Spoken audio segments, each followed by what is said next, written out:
ప్రజలకు అందరికీ నూతన సంవత్సర శుభాకాంక్షలు తెలియజేస్తూ, మరి ఈరోజు రాబోయే రోజుల్లో రానున్నటువంటి ఎంపీటీసీ, జెడ్పీటీసీ ఎలక్షన్లలో తక్షణమే కాంగ్రెస్ పార్టీ రిజర్వేషన్లు కల్పించాలని, ఈరోజు అసెంబ్లీలో జరుగుతున్నటువంటి సమావేశాలను చూసినట్లయితే బీసీల ఉద్యమాన్ని తప్పుదారి పట్టే విధంగా వీళ్ళు బీసీలపై ఇన్ని రోజులు బీసీలు రాష్ట్ర వ్యాప్తంగా చేస్తున్నటువంటి పోరాటాలపై ఎలాంటి ప్రస్తావన లేకుండా, అదేవిధంగా రాష్ట్ర వ్యాప్తంగా 6,000 కోట్లు బీసీ విద్యార్థులకు రాష్ట్ర వ్యాప్తంగా బీసీ విద్యార్థులకు 6,000 కోట్లు బకాయిలు స్కాలర్షిప్స్ పెండింగ్ ఉన్నాయి.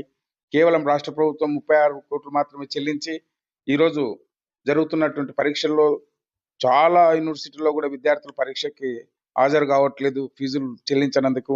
తక్షణమే రాష్ట్ర ప్రభుత్వం ఫీజులు చెల్లించాలని, ఫండ్ రిలీజ్ చేయాలని రాష్ట్ర ముఖ్యమంత్రి గారికి విన్నపం చేస్తున్నాం.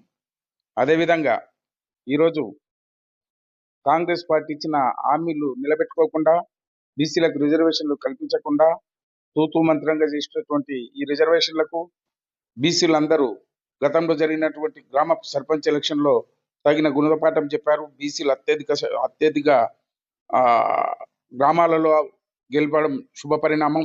రాబోయే రోజుల్లో బీసీల ఉద్యమానికి ఇది ఒక మంచి పరిణామం.